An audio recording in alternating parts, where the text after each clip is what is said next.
Daniel Jones was the biggest winner of the Giants offseason. Are we in or are we out quarterback Daniel Jones? Akbar, what do you say? We out. You're out, okay. Yeah, we out. No soliloquy here. We out. Okay. Wow. Why? You were not going to say why. You're just No, out. I'm not going to say you why. You can't pick anybody else? You're just. I'm not a fan of Daniel Jones. Is that okay? Okay, yeah. Yeah, that's well, can we opine on that? Yeah, I didn't want to come hard on him That's like all that, right. but I'm just not a fan. Okay.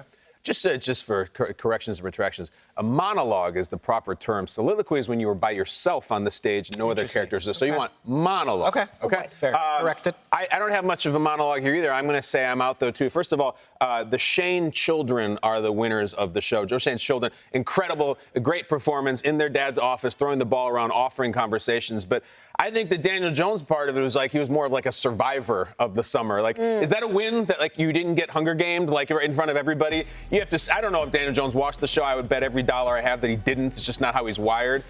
Not a flattering summer for him, maybe, in which they obviously aren't head over heels in love with you. Probably have a lot of regret. He's a winner, Peter, in the sense that he's going to start week 1 for the Giants.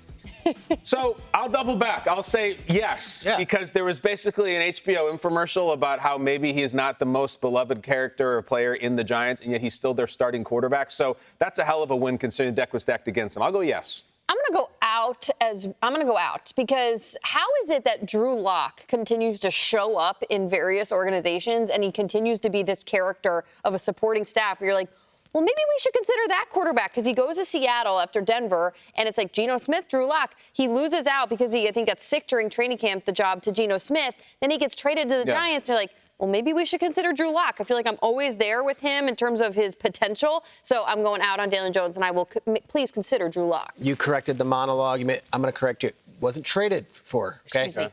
Signed. My mistake. Which to me is important because Tyrod Taylor was the guy they wanted. They revealed that at Good Morning on Hard Knocks. Good Morning Football.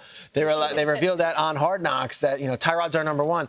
Tyrod was kind of burned with how things ended last year. Ends up going to the crosstown rival Jets. Yep. They then go sign Drew Lock. Now, what I think that makes him the winner here is because they got significantly better. Like, as you watch Hard Knocks, and I watched all the episodes, and tonight you'll get a look inside their draft process. It went from, we would love Caleb Williams. We're not getting Caleb Williams. We would trade up for Jaden Daniels. We don't have enough to trade up. We would love to trade up to get Drake May. We can't do that. But they chose to stick with Daniel Jones over J.J. McCarthy, over Michael Penix, over Bo Nix, and then they gave him surrounding pieces. I think Malik Neighbors has been a stud in training camp so far, has been great since they got there. It's a good pick. And then they got Runyon, Illuminor, and then I like this Tyrone Tracy, the running back they got, and Devin Singletary. So to me, it's like, he's the winner. He's A, the starter, and B, their entire offseason was built around protecting him and giving him weapons. So I think Daniel Jones has a much better chance for success this year than he did last year. I think everyone was high on him going in last year after winning the playoff game. He was set for life when he won that playoff game against the Vikings. Yeah. That is the most expensive playoff win maybe in NFL history because they're like, we got to pay him. They did. We did. Yes. Peter, are you in or out on the amount of appearances you made in the Giants offseason Hard Knocks? Come on, it's Peter, you're in. I had a good couple runs. A couple runs. A couple voiceovers. It was nice. I prefer to see your face. And I had a chance. I would like to see my face. Come on. Again, that showed the receiver. A lot of voice. A lot of voice. A little more face. Why are you showing Jefferson? I'm on Oh, yeah. No one wants to see George Kittle. They want to see this. They need to know the origination. Yeah, I would say this, though. Tonight's episode, and I've heard about what goes down on this thing, there were teams that called up to trade up to that 6 pick for the Giants, and they weighed their offers. They ended up staying at Neighbors. It'll be interesting to see,